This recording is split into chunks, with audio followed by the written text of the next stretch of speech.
தொடர்ந்த வழக்குகளை எடப்பாடி பழனிசாமி வாபஸ் வாங்கியிருக்காரு.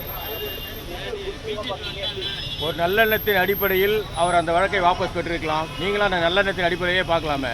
இதில் ஏன் ஒரு கேள்வி கேட்குறீங்க? பிறகு இதுவரைக்குமே எதிர்ப்புமாக இருந்தவர்கள் வழக்கெல்லாம் தொடர்ந்து கடுமையாக எதிர்த்தவங்க இன்னைக்கு வழக்கையே வாபஸ் வாங்கியிருக்காங்க. ஒவ்வொரு அரசியல் கட்சி தலைவர்களும் ஏற்கனவே எங்கள் பொதுச் செயலாளர் சொல்லியிருக்கிறது போல தங்கள் கட்சியில் கொண்டுள்ள நிலைப்பாட்டின்படி தாங்கள் அன்றைக்கு கொள்கின்ற அரசியல் நிலைப்பாட்டின்படி உணர்ச்சி வசப்பட்டு பேசுகின்ற பேச்சுகள் நடக்கின்ற செயல்பாடுகள் என்பது சகஜம்.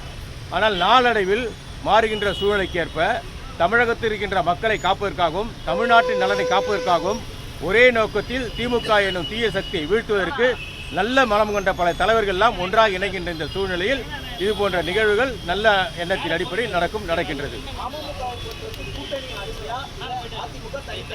அம்மா மக்கள் முன்னேற்ற கழகத்தை பொறுத்தவரை எங்கள் பொதுச் செயலாளர்கள் சொல்கிற போது தேசிய ஜனநாயக கூட்டணியில் நாங்கள் பயணித்து வருகிறோம்.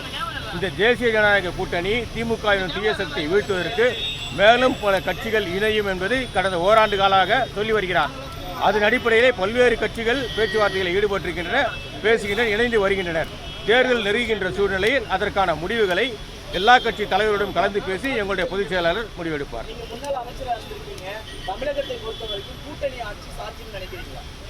இன்றைக்கு இருக்கின்ற சூழ்நிலையில் இருக்கின்ற எல்லா அரசியல் கட்சிகளுமே தாங்களும் ஆட்சியில் பங்கு பெற வேண்டும் என்ற ஒரு எண்ணத்தில் இருக்கிறார்கள். ஆனால் கால சூழ்நிலைக்கேற்ப ஒரு காலத்தில் இந்திய அரசியலமைப்பு எடுத்துக்கொண்டால் கூட தனி ஆட்சியும் நடந்திருக்கிறது, கூட்டணி ஆட்சியும் நடந்திருக்கிறது. எதிர்காலத்தில் தமிழ் மக்களுடைய நலன் கருதி, தமிழ்நாட்டின் நலன் கருதி எந்த ஆட்சி தேவைப்படுமோ அந்த ஆட்சி அமைப்பதற்கான சூழ்நிலை உருவாகும்.